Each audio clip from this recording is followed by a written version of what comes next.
এই কবিতাটি আজকের পরিস্থিতিতে দাঁড়িয়ে সকল নারী জাতিকে ডেডিকেট করা হলো। দুর্গা আমি। প্রতিবাদের তো ঘটা বড়, রাস্তায় নামছে ঢল। আগেও তো করলে প্রতিবাদ, দিল কি তার কোনো ফল? হবে কি বিচার চেয়ে ন্যায়ের যে চোখ বন্ধ? যতই তোলা হাতে ব্যানার, এই সমাজ যে অন্ধ।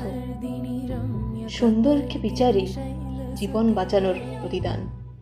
বলতে পারো কি রাক্ষসীরাই গায় না স্বাধীনতার এই জয়গান?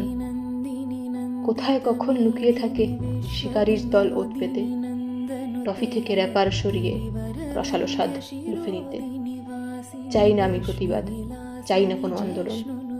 আমাকে তুই ছুতে এলে খুবলে নেব তোর জীবন। মায়া মমতা সৌন্দর্যে ভরা আমি হলাম এক নারী। পার্বতীর মতো ভালোবাসতে জানি, আবার দরকারে দুর্গাও হতে পারি।